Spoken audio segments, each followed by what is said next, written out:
Hello everyone, থাইল্যান্ডের Phuket থেকে big বোটে করে আমরা অনেকটা দূরে এসে তারপরে এরকম একটা লং টেল বোট নিয়ে চলে এসেছিলাম একটা সুন্দর আইল্যান্ডে, যার নাম হলো মায়া বে আইল্যান্ড। ফিফি আইল্যান্ড ট্রিপে সারাদিনের যে একটা নানান রকমের অ্যাক্টিভিটি থাকে, তার মধ্যে এই মায়া বে আইল্যান্ডটাও ঘুরে দেখার আমাদের সুযোগ হয়েছিল। সত্যি বলতে এখানে এসে মায়া বে আইল্যান্ডের এই আইল্যান্ডের সৌন্দর্য দেখলে এর মায়ায় পড়ে যেতে আপনি একদম বাধ্য।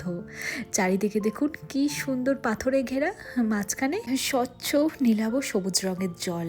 আর হ্যাঁ, এই জলে কিন্তু সুইমিং করা যাবে না, সেটা কেউ করলে পরে তাহলে কিন্তু বিশাল টাকার ফাইন দিতে হবে।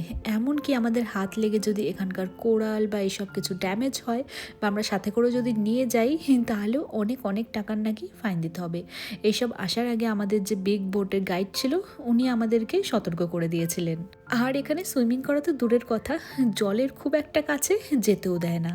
বলে যে অনেক শার্ক রয়েছে, সেটা হয়তো আমি এরকম পাড়ে থেকে বুঝতে পারবো না, তবে শুনেছি সত্যি আশেপাশে এরকম জলের মধ্যে প্রচুর শার্ক ঘুরে বেড়ায়, সেজন্য তারা কোনো মতেই একটু জলের গভীরে যেতে অ্যালাউ করবে না।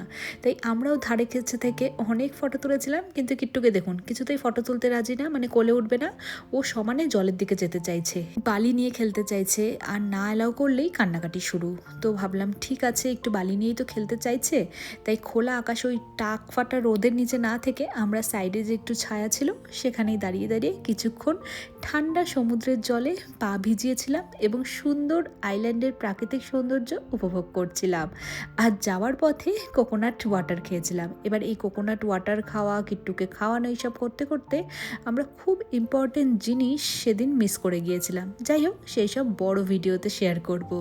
আপাতত আমার এই ড্রেসের লিঙ্কটা অনেকেই চেয়েছেন, আমি ক্যাপশনে বা কমেন্ট সেকশনে মেনশন করে দিচ্ছি। আপাতত এই ভিডিওতে টাটা।